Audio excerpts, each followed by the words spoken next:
حضرت عمر کبھی کو خواہش نہیں کی، مچھلی کھانے کو دل چاہا تو آپ کے غلام کا نام یرکا تھا۔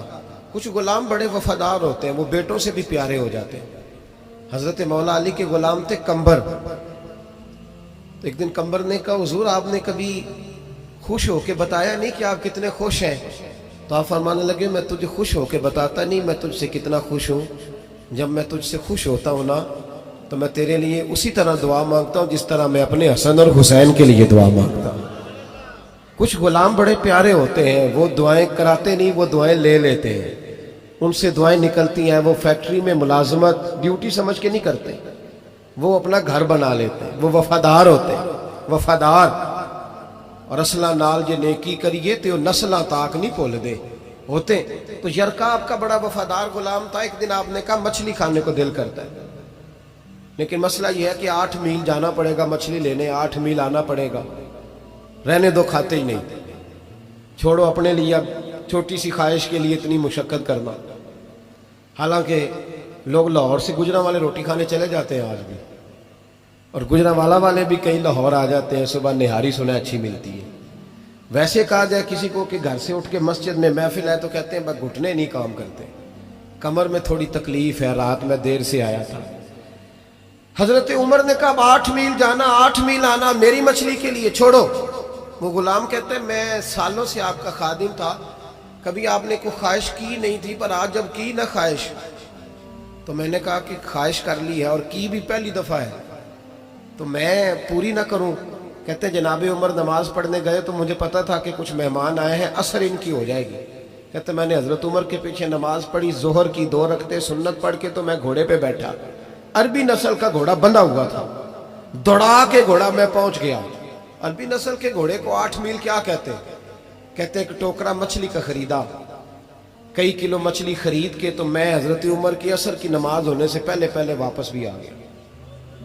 کہتے ہیں گھوڑے کو میں نے ٹھنڈی چھاؤں میں باندھا تاکہ اس کو پسینہ آیا تو خشک ہو جائے، جناب عمر کہیں دیکھ نہ لے۔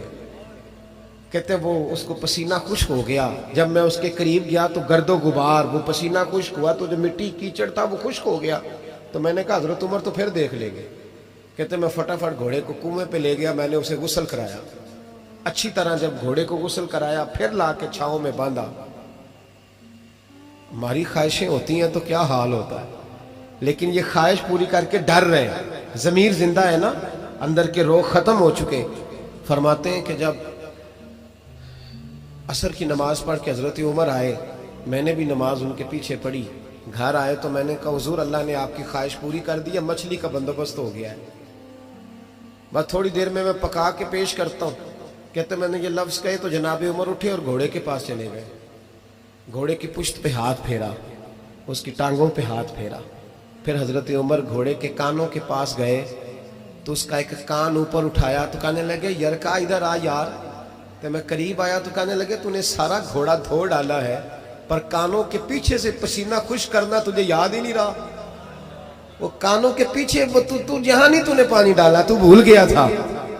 اور پھر حضرت عمر گھٹنوں کے بل زمین پہ بیٹھ گئے، کہنے لگے او یار یرکا ادھر آ، تیری وفا میں شک کوئی نہیں، پر میں کوئی زیادہ نیک آدمی نہیں ہوں، میں کوئی زیادہ پرہیزگار نہیں ہوں، میں تو دعائیں مانگتا ہوں میری نیکیاں بدیاں برابر کر کے اللہ مجھے معاف کر دے، میں نے کوئی زیادہ تقوی نہیں اختیار کی۔ یار ایک بات بتا، اگر یہ گھوڑا قیامت کے دن اللہ کی بارگاہ میں کہے کہ یا اللہ عمر نے اپنی ایک خواہش پوری کرنے کے لیے مجھے 16 میل کا سفر کرایا، اے اللہ میں جانور تھا، بے زبان تھا، یہ میری غلطی تھی، 16 میل کا سفر ایک خواہش پوری کرنے کے لیے، تو یرکا تو بتا میرے جیسا وجود کا کمزور آدمی مالک کے حضور گھوڑے کے سوال کا جواب کیسے دے گا؟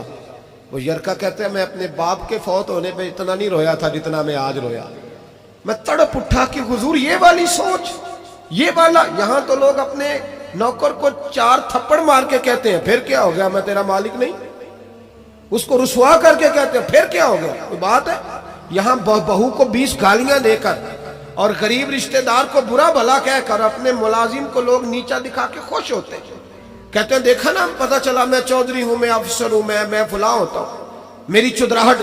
غلام رونے لگا، جناب عمر کہنے لگے اب اس طرح کر، گھوڑے کو تھوڑا چارہ اضافی ڈال اور جو تو مچھلی لے کے آیا ہے نا یہ مدینے کے کسی غریب گھر میں لے جا اور ان غریبوں کو ساری مچھلی دے کے کہنا تیری بخشش کی دعا بھی کریں عمر کی معافی کے لیے بھی دعا کریں.